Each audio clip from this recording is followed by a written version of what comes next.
यादों की बारात निकली है आज दिल के द्वारे। नमस्कार दोस्तों, आज के खास वीडियो में हम बात करेंगे दो लेजेंड सिंगर्स मोहम्मद रफी साहब और किशोर कुमार की।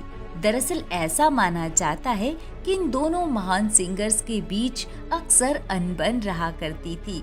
दोनों कभी भी एक साथ गाने को राजी नहीं हुआ करते थे। माना तो ऐसा भी जाता है कि दोनों एक दूसरे के बड़े वाले कॉम्पिटिटर थे।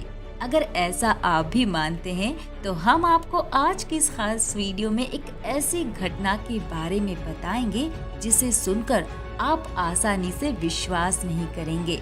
आखिर अपने सबसे बड़े कॉम्पिटिटर कहे जाने वाले किशोर कुमार को रफी साहब ने कैसे गुमनाम होने से बचाया था।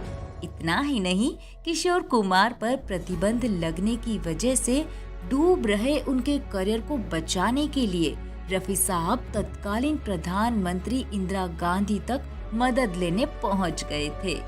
आखिर क्या था पूरा माजरा, जानेंगे वीडियो के अंदर। अगर आपने अभी तक चैनल को सब्सक्राइब नहीं किया है तो जरूर कर लीजिए, ताकि ऐसे ही रोचक और दिलचस्प किस्से आपको आसानी से मिलते रहे।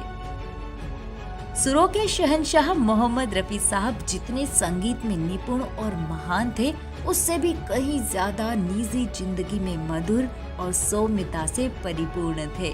उन्हें न तो अपनी कला पर घमंड था और न ही किसी से कोई प्रतिस्पर्धा करने का कोई शौक था। वे बस अपने काम को पूरी शिद्दत के साथ पूरा करने में विश्वास करते थे।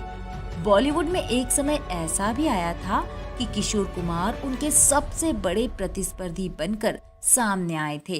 कई म्यूजिक कंपोजर किशोर कुमार को फ्यूचर स्टार मानकर रफी साहब से उन्हें रिप्लेस कर चुके थे, जिसका असर रफी साहब के करियर पर जरूर देखने को मिला था।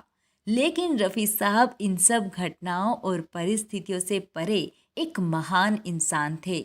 आप इसका अंदाजा उस घटना से लगा सकते हैं जब किशोर कुमार को सरकार द्वारा बैन कर दिया गया था। उनके गाने न तो ऑल इंडिया रेडियो पर प्रसारित किए जा रहे थे और न ही टेलीविजन पर दिखाए जा रहे थे। आलम ये था कि आसमान पर पहुंच चुके किशोर का करियर धड़ाम से जमीन पर आ गिरा था।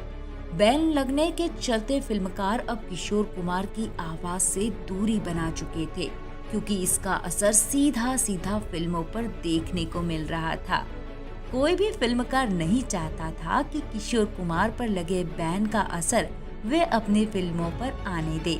इसलिए एक बार फिर से सारे संगीतकार मोहम्मद रफी साहब को अपनी पहली पसंद मानते हुए उनसे गीत गाने के लिए अप्रोच करने लगे।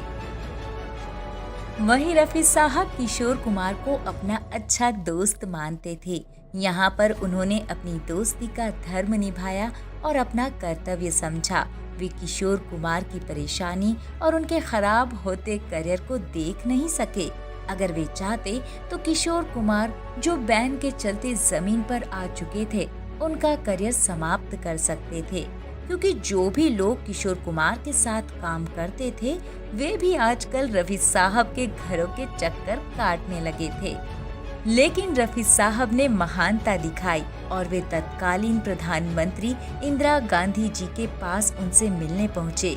काफी मशक्कत करने के बाद उन्हें इंदिरा जी के साथ अपॉइंटमेंट मिला, तो उन्होंने इंदिरा जी के सामने अपनी याचिका रखी कि वे किशोर जी पर लगे बैन को हटा दे। इंदिरा जी भी रफी साहब की गायकी की बहुत बड़ी फैन थी। उन्होंने रफी साहब की रिक्वेस्ट मान ली और किशोर कुमार पर लगे बैन को हटा दिया, और कुछ ही दिनों बाद किशोर कुमार को फिर से गाने मिलने लगे थे। दरअसल किशोर कुमार पर बैन लगने के पीछे की कहानी ये थी। उन्हें किसी सरकारी कार्यक्रम के दौरान परफॉर्मेंस देने के लिए इनवाइट किया गया था, लेकिन किशोर जी ने इसके लिए ये कहते हुए पैसों की मांग कर दी थी कि वे कोई भी प्रोग्राम फ्री में नहीं करते हैं।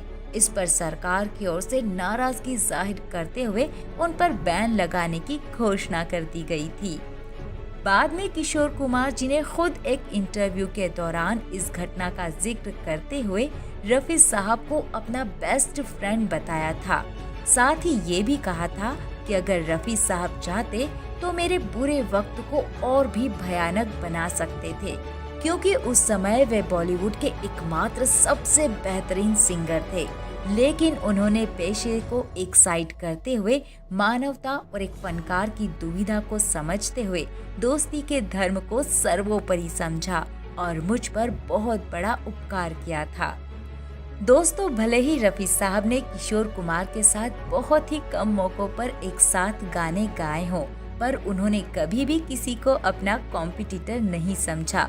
दोस्तों, आपको रफी साहब का कौन सा गाना सबसे ज्यादा पसंद है? हमें कमेंट सेक्शन में जरूर बताएं।